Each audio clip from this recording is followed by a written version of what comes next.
Ach Freunde, ihr wisst ja, wie das ist. Es gibt von Lego sogenannte Collectible Minifiguren und wir schimpfen immer drüber, dass die so teuer sind mit 4 Euro pro Stück und im Endeffekt kaufen wir dann eigentlich immer so gut wie alle. Und jetzt ist ja die Serie 20 erschienen und ob ihr es glaubt oder nicht, Rita hat sich eine komplette Serie bestellt. Also willkommen zu unserem Video über die Serie 20 der Lego Minifiguren-Serie. Naja, weißt du, es war eigentlich so. Also Christoph hat zuerst ein paar einzelne Figuren gekauft. Und Als Geburtstagsgeschenk bitte wohl anzumerken. Was ein super Geburtstagsgeschenk war. Und da war es leider so, dass er das mit dem Fühlen, ja. Bin ich beim Fühlen von anderen Dingen besser? Das glaube ich auf jeden Fall. Und da waren dann ein paar doppelt. Und jetzt habe ich mir gedacht, bevor wir jetzt elendig viel Geld ausgeben für lauter doppelte Figuren, kaufe ich einfach gleich die ganze Serie. Denn glücklicherweise gibt es ja einige Verkäufer, die gleich die Serie an sich verkaufen. Das stimmt allerdings. Und wir haben die Figuren jetzt nicht Reihe an Reihe hier aufgestellt, um sie euch zu zeigen, sondern Rita hat alle 16 Figuren irgendwo in unserer Stadt platziert. Genau. Und ich weiß selbst noch nicht, wo sie sich hingetan hat, denn ich weiß es jetzt, ich habe da nicht so genau geschaut irgendwie, aber wir werden jetzt mitsamt Rita auf Figurenjagd gehen und sie zeigt uns alle Figuren wo sie in der Stadt platziert hat. Genau. Und ich habe hier diesen kleinen Schummelzettel, damit ich ja auch keine Figur vergesse, weil das wäre ja ein Drama, wenn ich jetzt hier die Figuren vergesse. Das wäre gar nicht gut, wenn das live auf Kamera passieren würde. Deswegen würde ich sagen, auch wenn es ein bisschen ein Hin- und Hergerenne wird, aber ich glaube, wir gehen das einfach reihum durch, damit wir auch wirklich niemanden vergessen. Ich folge dir oder wir folgen dir unauffällig. Ui, also die erste Führung, sie startet, wie könnte es anders sein, im Vergnügungspark. Das war ja so klar. Das war aber nicht geplant, ich schwör's. Aber lustigerweise wirklich im Vergnügungspark, Achtung, da ist eine Schachtel auf. Da steht einiges am Boden. Übrigens haben wir auch schon bei unserem Schneeberg wieder weitergebaut. Nein, nicht Schneeberg. Aber Steht nicht beim Schneeberg.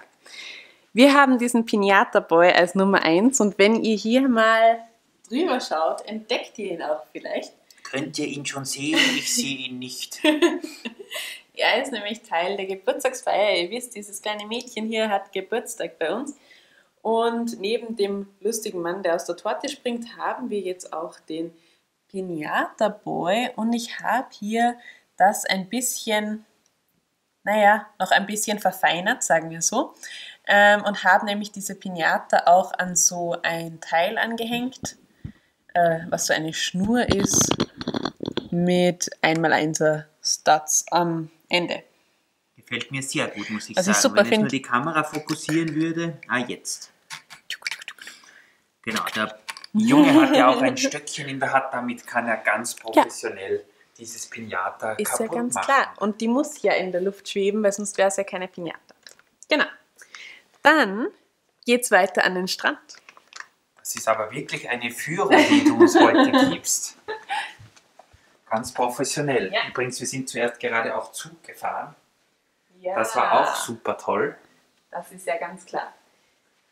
Figur Nummer 2 ist quasi am Strand. Es ist dieses Mädchen mit der Boombox, die da, keine Ahnung, eine Art Hip-Hopperin ist.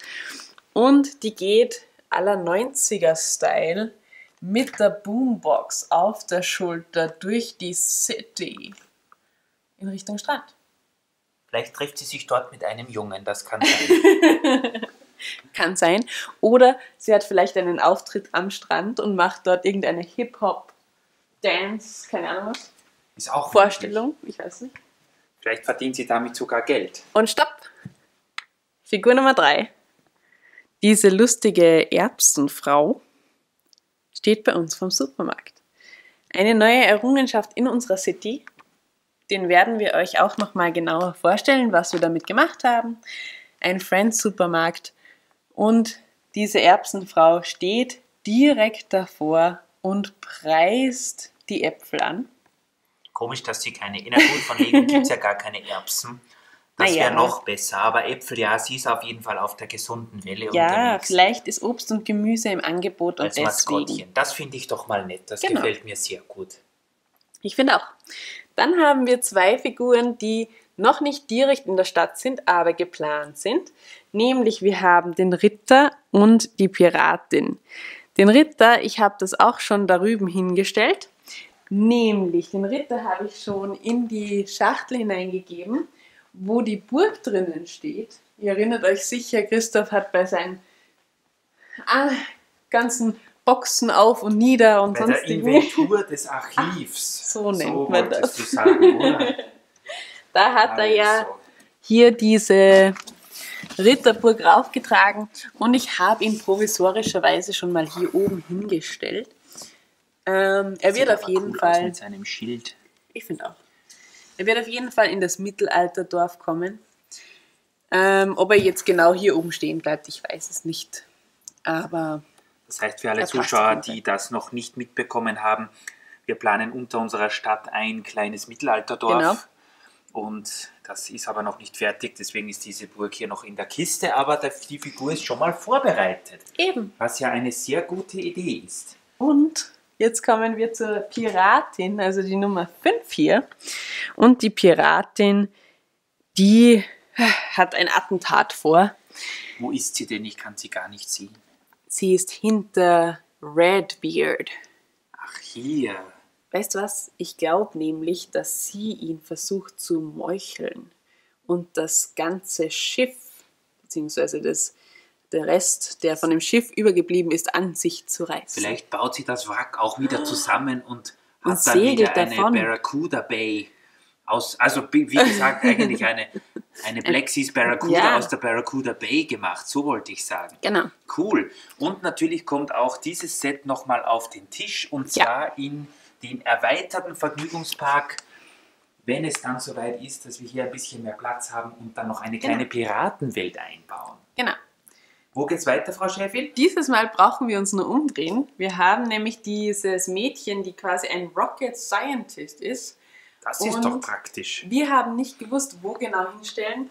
Jetzt haben wir die Idee gehabt, man könnte das so quasi ja im Hinterhof machen und dort verbotenerweise eine Rakete herstellen.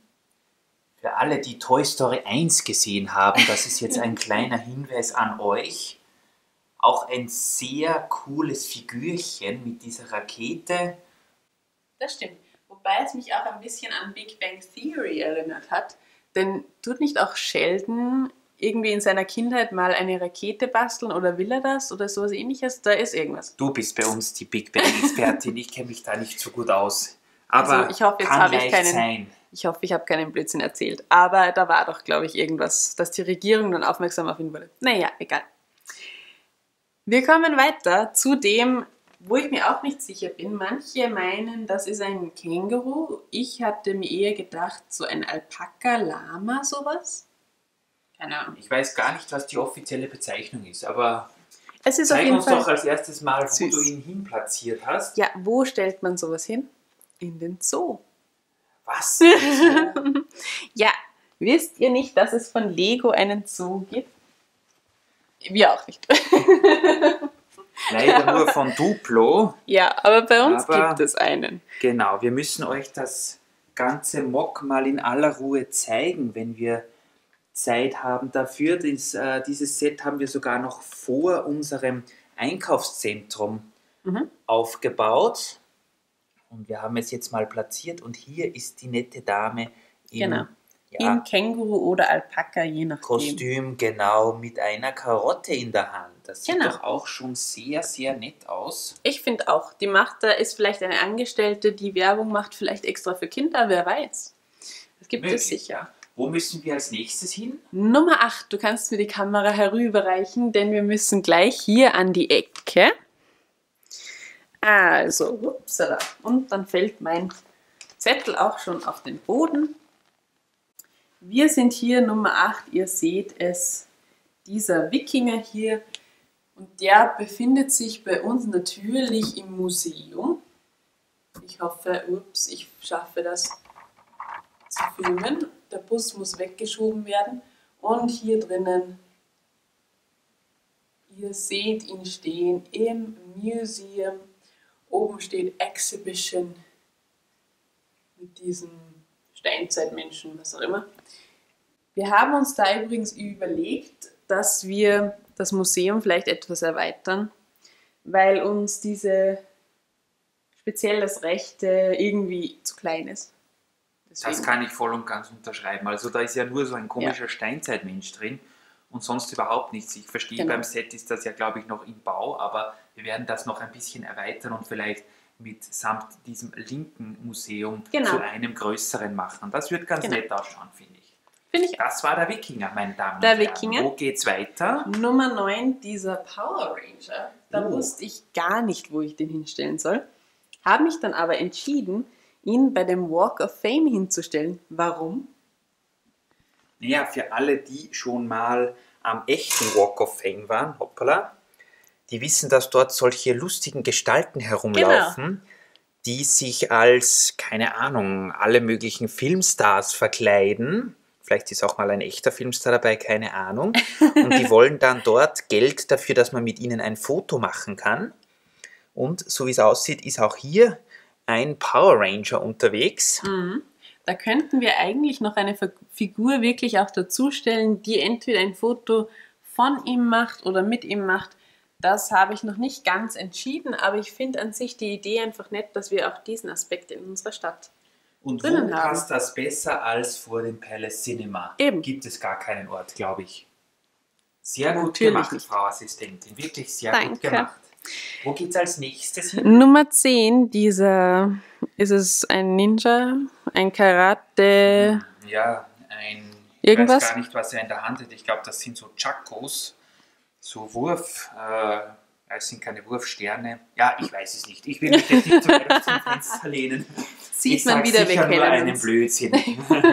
Wir wollen nicht zeigen, dass wir uns so gut auskennen, deswegen kurz davon abgelehnt. Aber wo könnte man einen Ninja hingeben? Als in die Ninjago City. Ganz richtig, in mein Lieblingsset. Und zwar sieht so aus, als würde er sich da gerade mit diesem langhaarigen Typen anlegen. Ich möchte wissen, worüber sie gerade streiten. Aber passt wirklich wie angegossen hier in dieses tolle Set hinein. Das ist keine schlechte Sache, wirklich ganz gut. Wir bleiben kurz bei der Nummer 12, überspringen kurz die Nummer 11, denn die steht wieder da hinten und die Nummer 12 ist gleich hier. Ja, wir machen ja heute einen richtigen Wandertag mit dir.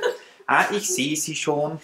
Die ist aber bitte nur provisorisch hingestellt, denn eigentlich möchten wir die in die Unterwasserwelt hineingeben und eben, wenn ihr uns schon öfter gesehen habt, unsere Videos schon öfter gesehen habt, dann wisst ihr, dass hier drunter, unter dem Meer, eine Unterwasserwelt entstehen soll.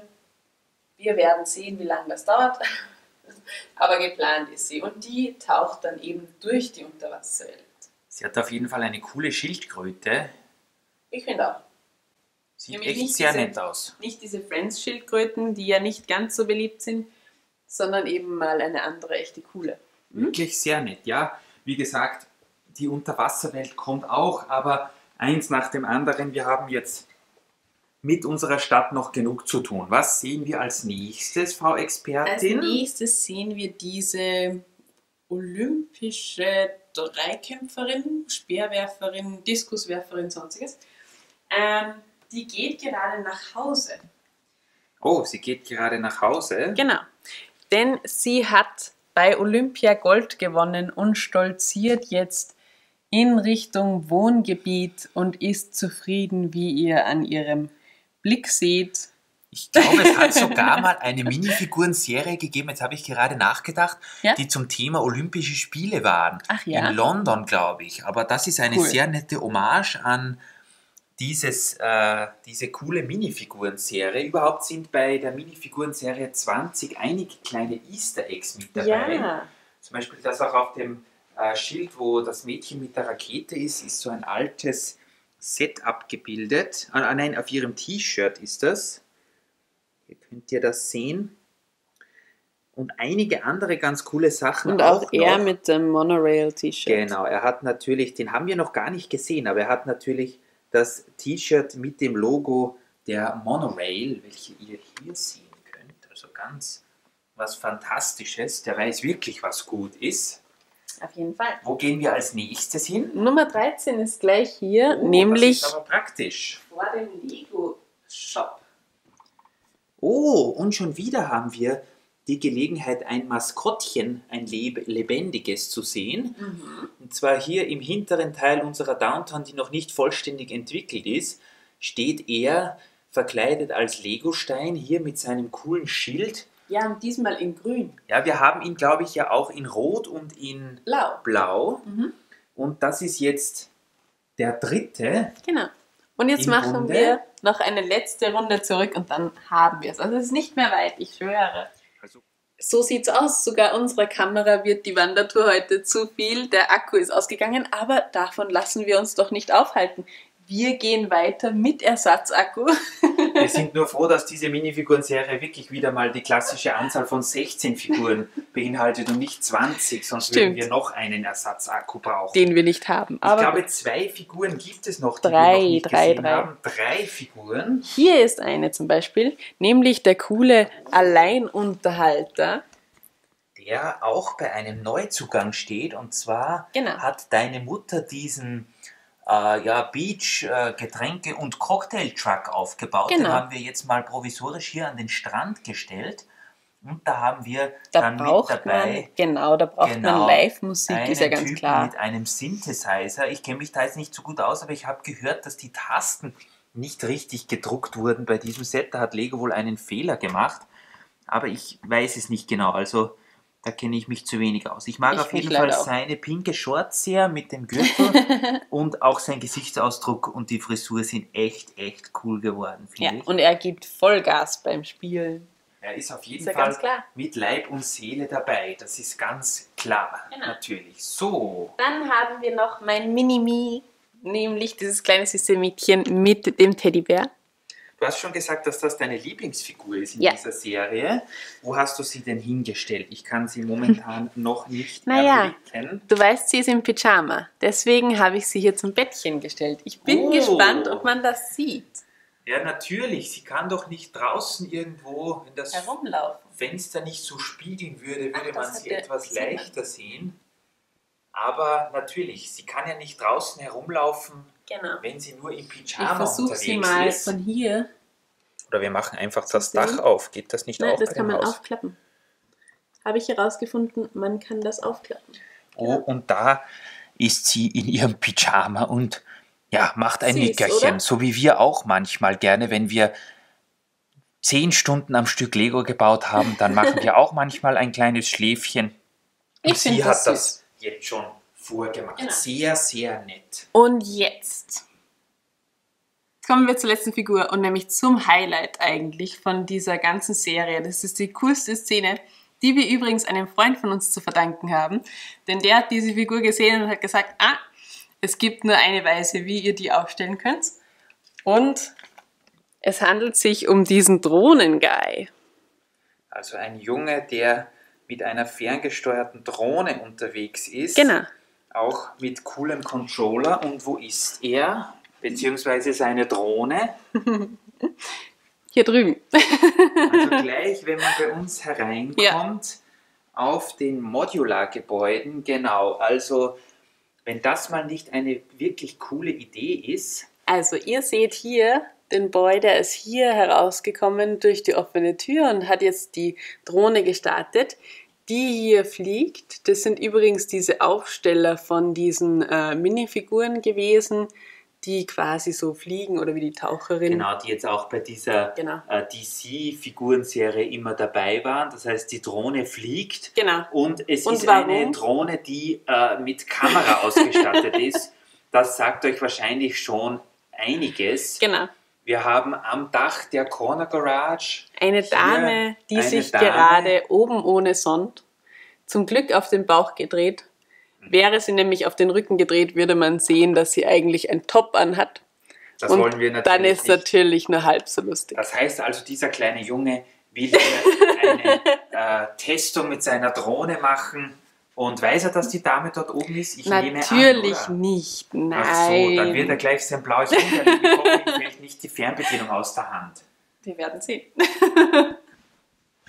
So, jetzt melde ich mich auch wieder mal. Willkommen. Also, ich glaube, wir haben jetzt alle Minifiguren gesehen. Ja. Ihr wisst auf jeden Fall jetzt, wo die bei uns in der Stadt platziert sind. Ich finde, Rita hat da sehr gute Entscheidungen getroffen. Es sind ein paar wirklich, wirklich nette Ideen dabei. Schreibt uns auf jeden Fall in die Kommentare, was ihr erstens mal von den Minifiguren hält. Und dann natürlich auch sagt uns, was ihr über die Positionen, die Rita ausgesucht hat, zu sagen habt. Vielleicht habt ihr ja auch noch bessere Ideen. Jederzeit her mit Ideen, denn auf das mit der Drohne wäre ich auch nicht gekommen. Also bitte jederzeit so super Ideen. Nur her mit den guten Ideen und dann sehen wir uns sicher bald wieder mal bei einem Stadtupdate oder einem anderen Video. Wir freuen uns auf euch. Genau. Tschüss. Tschüss.